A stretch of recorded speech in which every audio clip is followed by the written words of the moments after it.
जय हिंद फ्रेंड्स, मैं दीपक स्वागत करता हूं आपके अपने इस YouTube चैनल जय हिंद भाई दीपक सर पे। दोस्तों, आज हम भारत के भूगोल के एक सबसे दमदार टॉपिक की बात करेंगे जिससे कहते हैं नदियां। नदियों से आज हम उन प्रश्नों को हल करेंगे जो कि भारत में बहने वाली नदियों से तमाम प्रकार के प्रश्न हमारे परीक्षा में पूछ जाते हैं। दोस्तों, आज हम भारत की सबसे पवित्र एवं एक प्रकार से भारत की जीवन रेखा के बारे में बात करेंगे जिसका नाम है गंगा। आज हम गंगा नदी के बारे में जितने भी उनकी सहायक नदियां हैं तथा गंगा नदी कहां कहां से निकलते हुए गंगा बनी है और कहां जाके गिरी है, उन सभी चीजों को आज हम बहुत अच्छी तरीके से व स्पष्ट तरीके से आप लोगों के समझ रखेंगे। दोस्तों, मुझे आपसे बेहद उम्मीद है कि आप हमारी इस वीडियो को लास्ट तक देखेंगे और इस वीडियो को अपने दोस्तों के साथ शेयर अवश्य ही करेंगे। और वीडियो तो अच्छा लगेगा ही जब अपना ध्यान लगाकर आप इसको देखेंगे। तो पहली बात हम बात करेंगे किसकी? गंगा नदी तंत्र। किसकी? गंगा नदी तंत्र की। गंगा नदी तंत्र। तंत्र मतलब क्या होता है दोस्तों? तंत्र मतलब होता है जाल। जाल यानी कि जब गंगा नदी तथा उनकी सहायक नदियों का एक बड़ा सा जाल बन जाएगा तो उसे कहेंगे हम गंगा नदी तंत्र। ठीक, गंगा नदी की थोड़ी बात कर लें तो जो गंगा नदी है, गंगा नदी एक प्रकार से देखा जाए भारत की सबसे लंबी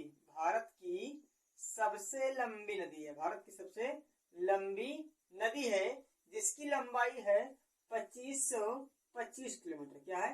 2525 किलोमीटर जो भारत में गंगा की लंबाई है। तो इसी हिसाब से 2525 ऐसी कोई नदी नहीं है भारत में जिसकी लंबाई 2525 किलोमीटर हो, इसलिए भारत में गंगा को सबसे बड़ी नदी कहा जाता है। उसके बाद देखा जाए कि जो गंगा है यह भारत देश की सबसे स्वच्छ व पवित्र है। सबसे स्वच्छ व पवित्र है। अब पवित्र क्यों है? क्योंकि इसमें एक जीवाणु पाया जाता है। उस जीवाणु का नाम है बैक्टीरियोफिल। क्या नाम है?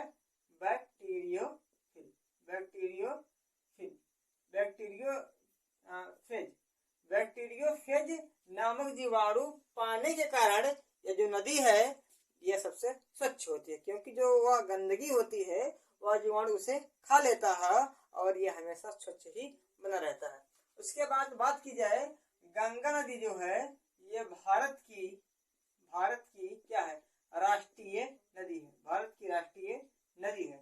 और भारत की राष्ट्रीय नदी है, इसके पहले यह नहीं थी, 2008 में इसे घोषित कर दिया गया। दोस्तों, आप लोगों को जानना बेहद जरूरी है कि भारत का जो राष्ट्रीय क्या है? भारत का जो राष्ट्रीय जलीय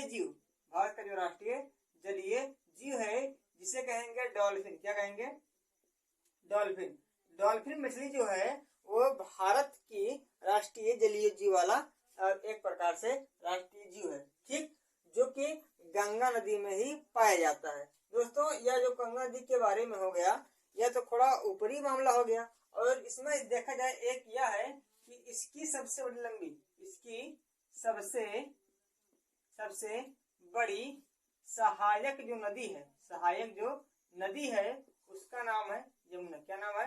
यमुना। ठीक, क्या नाम है? यमुना। ठीक, और गंगा नदी से एक बात और कर लें, जो गंगा नदी है, गंगा नदी जो बनती है वह बनती है आपके कब? जब भागीरथी प्लस जो अलकनंदा है वह आपस में मिल जाते हैं। कहाँ पे? हरिद्वार में। तो वहां पर बनता है गंगा। क्या बनता है? गंगा। दोस्तों, गंगा नदी बनने से पहले इस पे पांच बड़े प्रयाग का निर्माण होता है। 5 बड़े प्रयाग का क्या होता है? निर्माण होता है। प्रयाग उसे कहते हैं जब 2 नदियां आपस में मिल जाती हैं तो उसको कहते हैं प्रयाग।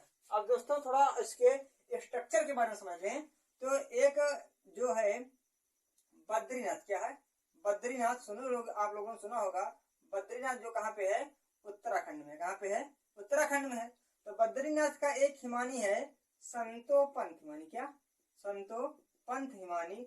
उस संतोपंथ हिमानी से 2 नदियां निकलती है। एक का नाम है धौली गंगा। क्या नाम है? एक का नाम है धौली गंगा और एक का नाम है विष्णु गंगा। क्या नाम है? विष्णु गंगा। यहाँ से दो नदियां निकलती हैं और निकलने के बाद थोड़ी दूर बहती हैं और आपस में मिल जाती हैं। जैसे ही दो नदियां मिलेंगी तो उनका मिलन जो स्थान होगा उसे कहेंगे हम प्रयाग। और प्रयाग के बाद नदी जब एक हो जाएगी तो एक नदी होने के बाद इसका नाम अलग हो जाएगा। कब? जब ये दोनों नदियों की जो गहराई होगी वह समान होगी तो इस नदी का नाम जो आगे बढ़ेगा वह अलग होगा। अगर इन दोनों नदियों में से जो नदी गहरी होगी उस नदी के नाम पे नदी आगे बढ़ेगी। यानी कि दो कंडीशन है प्रयाग बनने के बाद, या तो दोनों की जो नदियां आपस में मिली हैं अगर उनकी गहराई सेम है तो आगे जो नदी बहेगी तो उसका नाम कुछ अलग हो जाएगा, या फिर जो दो नदियां हैं जब दो नदियां आपस में मिलेंगी और मिलने के बाद नदी जिसकी गहराई ज्यादा होगी नदी उसी के नाम से आगे बढ़ चलेगी। ठीक, तो यह आगे नदी बढ़ी और पता लगा कि जो धौली गंगा है विष्णु गंगा है इन दोनों नदियों की गहराई सेम है और गहराई सेम होने के कारण इस जो नदी यह बह रही है इसका नाम हो गया अलकनंदा। क्या हो गया? अलकनंदा हो गया। लेकिन जहाँ ये नदियां दोनों आपस में मिली हैं उस स्थान जो कहेंगे हम प्रयाग। क्या कहेंगे? उस नदी स्थान जो कहेंगे हम प्रयाग। यानी कि जब दो नदियां आपस में मिल जाती हैं तो उन्हें कहते हैं हम प्रयाग। और जब प्रयाग है तो इस प्रयाग का एक स्पेशल नाम भी दिया गया है। इसका नाम दिया गया है विष्णु प्रयाग। क्या दिया गया है? विष्णु प्रयाग। तो ये जो है गंगा नदी में बनने वाला सबसे पहला प्रयाग है। ठीक, उसके बाद नदी जब अलकनंदा बनी और धीरे धीरे धीरे धीरे आगे बढ़ती गई तो उससे एक नदी और आई, ऐसे आके ऊपर से मिल गई। ठीक, इस नदी का जो नदी यह वाली मिली है इस नदी का नाम है मंदाकिनी। क्या नाम है? मंदाकिनी। क्या नाम है इसका? मंदाकिनी। मंदाकिनी नदी आई और अलकनंदा मिली। जब अलकनंदा मंदाकिनी आपस में मिलेंगी तब भी एक प्रयाग का निर्माण होगा। तब भी एक प्रयाग का निर्माण होगा और इस प्रयाग का नाम होगा आपका होगा क्या? नंद प्रयाग। क्या होगा? मंदाकिनी नहीं, नंदाकिनी। क्या है? नंदाकिनी है। क्या है? नंदाकिनी। तो नंद प्रयाग। क्या होगा? नंद प्रयाग। अब जब अलकनंदा और नंदाकिनी दोनों मिली प्रयाग बनाई नंद प्रयाग, लेकिन पता चला जो अलकनंदा है इसकी गहराई ज्यादा है। जब गहराई ज्यादा है तो नदी आगे बढ़ेगी। मैंने बताया जब नदी दोनों आगे मिलती हैं, मिलने के बाद जब प्रयाग बनाती हैं, प्रयाग बनाने के बाद जब नदी पुनः आगे बढ़ती है तो उस नदी का नाम चेंज हो जाएगा। कब? जब दोनों नदियों की क्या होगी? गहराई समान होगी। अगर गहराई समान नहीं है, जिस नदी गहराई ज्यादा है उसी के नाम पे नदी आगे बढ़ेगी। तो पता चला जो अलकनंदा है इसकी गहराई ज्यादा है, किससे? नंदाकिनी से। तो आगे बढ़ी और आगे भी इसका नाम अलकनंदा रखा गया। अब फिर एक नदी इससे आके मिली, इधर से एक नदी आगे से फिर मिली अलकनंदा, एक नदी इससे मिली जिसका नाम है आपका पिंडार। क्या नाम है? पिंडार। पिंडार जिससे मिली, पिंडार मिली से तो मिलन स्थान पर फिर एक प्रयाग बना और उस प्रयाग का नाम है आपका कर्ण प्रयाग। क्या है? कर्ण प्रयाग। और कर्ण प्रयाग बनने के बाद फिर पता चला कि किसकी गहराई ज्यादा है, तो गहराई ज्यादा है किसकी है? अलकनंदा की। फिर आगे नदी बढ़ी और अलकनंदा के नाम से ही जानी गई और इस दोनों के मिलन स्थान को कहेंगे हम कर्ण प्रयाग। उसके बाद नदी फिर अलकनंदा बन के कुछ आगे निकली, उसके बाद इससे एक नदी आके और मिल गई और फिर मिल गई और फिर मिलने के बाद जो नदी है उसका नाम क्या रख, मिलन स्थान जो कहेंगे हम क्या कहेंगे? प्रयाग। और इस प्रयाग का नाम है रुद्र प्रयाग। क्या नाम है? रुद्र प्रयाग। और रुद्र प्रयाग है अलकनंदा और जो नदी आई इसका नाम है मंदाकिनी। क्या नाम है? मंदाकिनी। मंदाकिनी इससे मिली और रुद्र प्रयाग बना दी।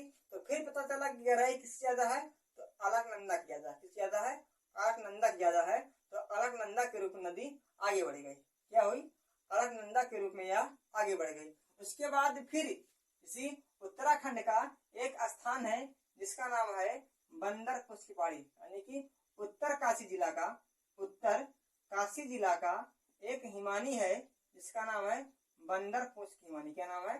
बंदर पुंछ की हिमानी। बंदर पुंछ की हिमानी। इस बंदर पुंछ की हिमानी से एक नदी निकली और आके यहाँ पे मिल गई। ठीक, यह जो नदी आई है इसको कहेंगे हम भागीरथी। क्या कहेंगे, भागीरथी। भागीरथी इससे आके हरिद्वार में क्या हो गई, हरिद्वार में इससे मिल गई, और इधर से अलकनंदा, इधर से हरिद्वार, और इधर से भागीरथी, दोनों का मिलन स्थान हो गया। और मिलन स्थान जो कहेंगे हम प्रयाग, और इसका नाम हो गया देव प्रयाग। क्या हो गया, देव प्रयाग। अब देव प्रयाग हो गया तो अब पता चले कि जो अलकनंदा है और जो भागीरथी है, इन दोनों नदियों की जो गहराई है वह सेम है, और जो नदी यह निकलेगी उस नदी का नाम होगा कुछ अलग, और वास्तव में यह नदी होगी गंगा। क्या होगी, गंगा। तो दोस्तों जो गंगा नदी है वह डायरेक्ट नहीं निकलती है। गंगा नदी क्या होता है, निर्माण होता है, वो कहाँ होता है, हरिद्वार में। इसके पहले अलकनंदा, इसके पहले तमाम नदियां इसमें आके मिलती हैं और प्रयागों का निर्माण करती हैं। तो एक प्रकार से देखा जाए तो यह उसका एक ऊपरी हिस्सा हो गया। उसके बाद इसमें तमाम नदी, चाहे कोसी हो, गंडक हो, उसके बाद यमुना हो, चंबल हो, चले आए आपकी गोमती, रामगंगा, तमाम काली कनाल नदियां मिलती हैं। तो उसको जानने से पहले इसमें थोड़ा और आप जान ली, ठीक। तो यहीं से, यही उत्तरकाशी जिला से एक और हिमानी है, इसे कहते हैं गंगोत्री हिमानी। क्या कहते हैं, यमुनोत्री हिमानी। क्या कहते हैं, क्या कहते हैं इसे, इसे कहते हैं यमुनोत्री हिमानी। क्या कहते हैं, यमुनोत्री हिमानी। यमुनोत्री हिमानी से, यमुनोत्री, और वास्तव में जो यह नदी बंदरकुंज पहाड़ी हिमानी से आई, यह आई गंगोत्री हिमानी से। क्या आई, गंगोत्री हिमानी से आई। और गंगोत्री हिमानी से आने के बाद आगे चल के गंगा बनी। इसके बाद यही उत्तरकाशी के बगल एक है यमुनोत्री हिमानी। यमुनोत्री हिमानी से एक नदी ऐसे आई आई आई आई, और इलाहाबाद में क्या हुआ, जो है इलाहाबाद में जो हुआ, इलाहाबाद में इससे आके मिल गई। और मिलने के बाद एक बहुत बड़ा प्रयाग बनाई है, इसे कहते हैं हम प्रयागराज, ठीक। यमुनोत्री हिमानी से आई, और यह जो नदी आई है इसका नाम है यमुना। तो एक प्रकार से देखा जाए यह गंगा की सबसे बड़ी सहायक नदी है। दोस्तों इसमें गंगा की सहायक नदियों में दो नदियां ऐसे हैं जो केवल आके किसमें मिलती हैं, आके मिलती हैं यमुना में। पहले का नाम है चंबल नदी। क्या नाम है, चंबल नदी। चंबल नदी इटावा के पास आके, इटावा के पास आके किससे मिल जाती है, आके यमुना से मिल जाती है। और हमीदपुर, इससे हमीदपुर के पास एक नदी आपकी है बेतवा। क्या नदी है, बेतवा।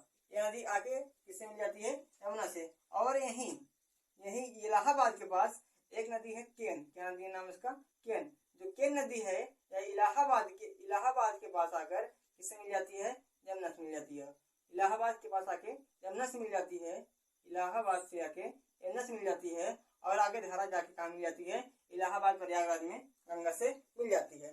चंबल नदी की बात की जाए तो चंबल नदी निकलती कहाँ से है, निकलती है आपके जाना पांव की पहाड़ी से। जाना पांव की पहाड़ी से, जो कहाँ पे है, मध्य प्रदेश में है, ठीक। बेतवा नदी की बात की जाए तो निकलते हैं विंध्य पर्वत से। क्या निकलते हैं, विंध्य पर्वत से, जो कि एमपी में है। और बताया जाए क्या नदी की, क्या निकलती है अमरकंटक की पहाड़ी से, अमरकंटक की पहाड़ी से, जो कि मध्य प्रदेश में है। यानी कि तीनों पहाड़ियां, एक चंबल, एक बेतवा, एक केन, तीनों नदी मध्य प्रदेश के किसी महान पर्वत से निकलते हुए आके यमुना में मिल जाते हैं। और मिल जाने के बाद जाके मिल जाते हैं गंगा से। और बस आज के लिए इतना काफी। मिलते हैं किसी नेक्स्ट वीडियो में। जय हिंद, जय भारत।